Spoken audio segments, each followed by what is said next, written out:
doivent faire leur chambre, comme la chambre des députés. Moi, je suis l'aide député des étrangers de Luxembourg. Je représente la communauté allemande. J'ai été élu pour 5 ans. Je suis David Foka, je suis l'administrateur de la Maison d'Afrique de Luxembourg et en même temps le vice-président de la Maison des associations au Luxembourg. Je suis aussi homme politique luxembourgeois, donc et voilà. Donc, oui, je suis venu en terre africaine, plus précisément à Lomé au Togo, pour assister au forum annuel d'Africa Pass, en collaboration avec la Maison d'Afrique de Luxembourg, et ceci surtout pour récompenser les start-up africaines, donc ceux-là même, la jeunesse, ceux-là même qui entreprennent en Afrique et qui montrent que l'Afrique n'est pas maudite, quoi. Voilà. Oui, nous avons souvent fait ce forum au Press Club à Bruxelles. Et on s'est dit, mais on ne peut pas parler de l'Afrique si on n'est pas en terre africaine. Et nous sommes déjà de la diaspora, et donc on devrait se rendre en Afrique pour pouvoir parler avec les Africains en Afrique, développer l'Afrique en Afrique. Et c'est pour ça que nous avons porté le choix sur un des pays africains, en l'occurrence le Togo. La préférence sur le Togo, pourquoi? Parce que on a des voisins, et les entrepreneurs des pays voisins pouvaient facilement rentrer au Togo, comme le Bénin, comme le Niger. Et on a ces jeunes du Bénin et du Niger qui sont venus aussi présenter leurs projets au Togo. Voilà. Oui, donc nous avons eu une cinquantaine de projets que donc on devrait malheureusement sélectionner que 5 projets finalistes pour récompenser après les 3 meilleurs projets. Bon, ça a été très très difficile de sélectionner les 5 projets parce que on avait toujours des coups de cœur pour les autres projets et parce que ces jeunes ont beaucoup travaillé aussi. Et donc, moi, en principe, j'ai sélectionné presque 7 projets au lieu de 5. Et donc, on va essayer de voir comment on pourra améliorer, ne pas jeter les autres projets à la poubelle, bien sûr, non. Nous devons améliorer les autres projets et essayer de trouver des financements pour ces projets-là. Et donc, les 2 jours se sont déroulés très très bien. Et le premier jour, était consacré surtout aux présentations des intervenants et surtout à l'éveil de la conscience de la jeunesse africaine. Et nous avons commencé aussi par un grand quiz. Surtout, ce quiz permettait de mieux connaître l'Afrique aussi. Et il y a quelqu'un qui a gagné ce quiz qui a été très très très bien élaboré. Et aujourd'hui, on a encore fait un second quiz et à la fin, on va récompenser les gagnants aussi. Je sais que les startups africaines, comme les startups de tous les autres pays, parce que ce n'est pas un problème résolument africain. Dans cette start-up africaine, on rencontre beaucoup de difficultés et beaucoup de problèmes. Bon, nous sommes là pour essayer de voir les voies et moyens, comment améliorer les conditions de ceux-là même qui cherchent à entreprendre, qui ne comptent pas toujours sur l'État pour pouvoir un travail, mais qui créent le travail. Et créer déjà le travail, c'est chercher à employer d'autres personnes, et c'est une très très bonne chose que nous voulons encourager. Donc voilà, nous sommes là aussi pour pouvoir encourager ces personnes qui créent le travail, et voilà, pour donner de la richesse à l'Afrique. Donc, bon, nous n'avons pas une solution magique. Ce n'est pas que nous avons autant d'argent pour venir verser en Afrique pour les startups pour qu'ils puissent se développer. Non, nous venons surtout les encourager à élaborer un très bon business plan, à avoir une bonne vision pour leur entreprise et à ne pas se casser la figure rapidement. Et donc, c'est pour ça que nous sommes là et surtout trouver des partenaires économiques. Parce que sans partenaires économiques, on ne pourra pas bien avancer. Et donc, c'est surtout pour ça. Bon, on a des petites récompenses, mais ça ne peut pas faire évoluer toutes les startups africaines. Donc, on ne se donne pas pour objectif de venir financer les startups, non. Donc, mais on leur donne le moral. Parce que chacun doit avoir le moral de faire quand tu es entrepreneur pour pouvoir avancer. Voilà.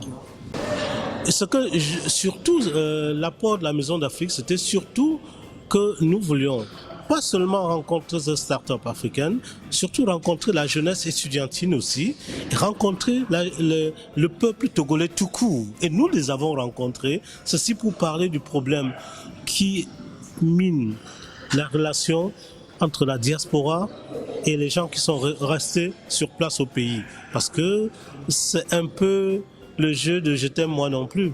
Donc voilà, il y a beaucoup d'ambiguïté, beaucoup d'incompréhension et nous avons voulu vraiment relever cette incompréhension-là, parler les yeux dans les yeux pour pouvoir résoudre nous-mêmes nos problèmes. Et nous l'avons fait, parce que chacun de son côté a évoqué des problèmes qu'il rencontrait face à l'autre. Et c'est comme ça que nous pouvons nous asseoir et résoudre ces problèmes. Le problème de la diaspora, c'était quoi? Le problème de manque de confiance qu'ils avaient avec leurs frères restés au pays. Et le problème de ces personnes de rester au pays, c'était quoi? C'était que ces diasporas, quand ils arrivent, ils sont trop arrogants. Alors, donc, le travail ne pouvait pas s'effectuer bien. Et donc, voilà, on est sur le chemin de donner une réponse positive à tous ces problèmes et de continuer pour le développement de notre continent, l'Afrique. Oui, mon sentiment, c'est que je suis content d'être en terre africaine et je ne pourrais pas dire que je ne pourrais pas parler spécialement du peuple togolais ou bien de la jeunesse togolaise, mais du peuple africain, parce que c'est aussi l'Afrique par excellence, quoi. Et donc quand je vois ce qu'ils sont en train d'entreprendre, je suis agréablement surpris. Ce n'est pas l'Afrique qu'on nous présente le plus souvent. Je croyais arriver au Togo et voir, lire sur les visages des gens la misère, la décadence, le désespoir, et non, tout ça, je n'ai pas vu tout ça. J'ai vu des gens très propres, des gens très polis et des gens qui sont prêts à la conquête du monde et des gens qui sont prêts à relever le défi de la misère. Bon, voilà, mon sentiment en général, c'est que la jeunesse et l'Afrique a commencé son décollage. Et nous ne devons pas rater notre rendez-vous avec l'histoire. Et la jeunesse togolaise participe déjà à cette histoire-là. Donc je suis tellement fier de cette jeunesse, quoi. Je me nomme M. David Djima et je suis commercial à Africa Coworkers. Oui, je dirais que ce forum, c'est une initiative qui est très encourageante. Je dois dire qui encourage vraiment beaucoup les jeunes. Et personnellement, ce que ça m'a apporté, c'est que par rapport à ce forum, il y a eu les appels à projets. Et les appels à projets, comme vous le savez, c'est une initiative qui permet aux jeunes étudiants, aux personnes qui ont des projets, de pouvoir obtenir des financements. Donc, concrètement, ce qui m'a aidé, c'est que ça ça fait que j'ai commencé à me réveiller en moi pour voir comment est-ce que moi aussi je pourrais commencer par construire des projets pour pouvoir aider, pas seulement pour moi, mais aider mon pays, aider la société dans laquelle je vis. Et puis par rapport aussi aux formateurs, je dirais que c'est un sacrifice. Et j'ai remarqué un grand amour qu'ils ont pour l'Afrique. Malgré qu'ils ont quitté l'Afrique et qu'ils ont construit leur vie à l'Occident, mais ils ne nous ont pas oubliés. Ils sont venus nous parler en tant que leurs frères et voir comment est-ce qu'ils pourraient nous aider pour que nous puissions réussir dans la vie en général. Donc il y a ça aussi. Et puis l'autre fait aussi, c'est que il y a eu des moments d'échange aux pauses, il y a eu des moments d'échange. Et moi, personnellement, j'ai rencontré un coach qui a essayé de me coacher et de me donner quelques pistes qui pourront m'aider si je me confie à ces pistes pour que je puisse réussir dans la vie professionnelle mieux. Oui. Ce que j'ai remarqué, c'est qu'ils sont soucieux de l'avenir des jeunes Africains, de leurs jeunes frères africains en Afrique, parce qu'ils sont conscients des problèmes que nous vivons en Afrique. Et l'une de leurs missions que j'ai remarqué, c'est de nous aider à nous intéresser encore un peu plus à l'Afrique et voir maintenant comment ce n'est pas toujours de chercher à vouloir quitter l'Afrique. Même nous déjà, comment est-ce que nous, avec le peu de choses qu'on a, comment est-ce qu'on peut développer l'Afrique, bien sûr avec leur contribution, ouais. Parce qu'ils ont promis de ne pas nous laisser seuls, ils vont investir dans nos projets, c'est des relations, et ils ont même promis que bientôt, ils reviendront et ça se ferait dans une grande salle où nous inviterons encore d'autres de nos étudiants qui viendront participer pour qu'ils puissent voir dans l'ensemble comment est-ce que les choses évoluent dans le domaine de leur étude et comment s'en sortir dans la vie professionnelle. Ce qui est très intéressant, c'est qu'avec eux, il faut que, comme tout naturellement, avant qu'un projet ne soit soutenu, il faut que le projet soit vraiment intéressant. Donc il faut d'abord que le contexte du projet soit un contexte qui est d'actualité.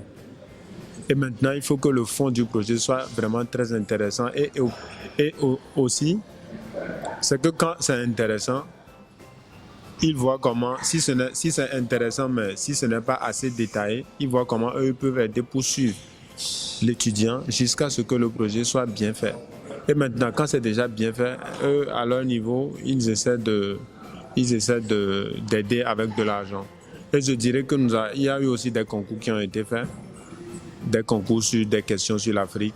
Ça nous permet de pouvoir connaître notre histoire en Afrique par rapport, par exemple, je vais dire, il y a le mur du Bénin qui a été construit et qui est au Nigeria et les Britanniques sont venus et ils ont ravagé et tout et ils sont en train de construire là-bas. Bon, je dirais que si je n'avais pas participé à ce forum, je n'aurais pas su ces choses. Donc, en fait, ce sont des concours qui, enfin, ils remettent des prix, des cadeaux. Il y a certains qui ont reçu des livres, certains qui ont reçu des agendas avec un peu d'argent. Donc, je dirais que c'est une bonne initiative. Je suis très content.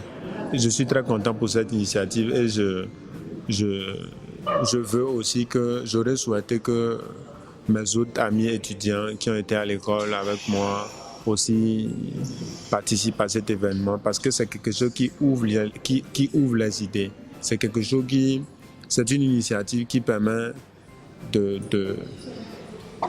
faire mieux, d'exceller, d'avancer, d'évoluer. Donc c'est en ce sens. Je suis mademoiselle Bozobendo Sylvestre Alassi, étudiante en master de administration générale et organisatrice événementielle. Je suis venue à ce forum Afrique Passe d'abord pour discuter avec la diaspora, pour voir ce que c'est que la diaspora, comprendre comment marche la diaspora, parce que là, nous sommes là, on se dit toujours diaspora, mais on ne sait pas comment traiter avec la diaspora et quels sont nos avantages et les inconvénients d'avoir à traiter avec cette diaspora. De cette formation, vraiment, ce que j'ai beaucoup appris. Il y a plein d'informations que je me dis en tant qu'Africaine que je ne connaissais pas du tout. Par exemple, savoir que la muraille de Chine tire ses origines de la construction de la muraille de l'Afrique qui est au niveau du Nigeria et qui est 4 fois plus grand que la muraille de Chine. Voir que des Africains se lèvent aujourd'hui pour rebâtir la nation, pour apporter leur expertise et faire évoluer l'Afrique, c'est vraiment énorme. Et de cette formation, les formateurs, par exemple, Monsieur David et Virgile, ils ne viennent pas que pour nous dire nous sommes ci, nous sommes ça, mais ils apportent des solutions et ils veulent aussi qu'avec ces solutions, nous puissions travailler en connivence, que nous interagissions pour trouver des solutions efficaces pour développer l'Afrique. C'est ça pour moi, des leaders qu'il faut suivre, parce que ce sont des leaders qui proposent, mais qui ne viennent pas vous les imposer, mais ils vous les proposent et veulent que vous travaillez ensemble. Et j'ai beaucoup aimé. Je peux dire qu'ils m'ont tout apporté. D'abord, je suis candidate pour les élections locales et j'ai appris beaucoup qu'un dirigeant n'est pas seulement cette personne-là qui est là pour imposer. Un dirigeant, c'est cette personne aussi qui essaie à un moment donné d'être humble. Non seulement être humble, mais participer de manière active à fonder sa communauté, à lutter contre la corruption qui gangrène vraiment nos sociétés et à libérer son mental, à avoir un mental qui est là juste pour faire évoluer, pas un mental qui va nous permettre d'avoir des idées qui nous limitent au fait. Et ça m'a beaucoup aidé. Ce que j'ai remarqué au cours de ce forum, c'est pas comme les autres formations que je suivais. Je peux dire que les formateurs étaient plus à nos côtés. Ils étaient comme nous. Je prends l'exemple d'un grand frère, par exemple, qui vit à l'étranger. Quand il rentre, sa manière de faire change. Il donne l'impression comme si tu étais en dessous et que eux, ils étaient au-dessus. Mais eux, ils n'étaient pas comme ça. Ils étaient dans la manière du donner et du recevoir. Et c'est ça que j'aime. Les sentiments sont, j'aurais pu dire mitigés, mais je peux dire que j'ai des sentiments vraiment libérés parce que j'ai compris que l'Afrique, ce n'est pas seulement une question de dirigeants, ce n'est pas seulement une question de toi, mais c'est une question de toi, moi et de nous ensemble.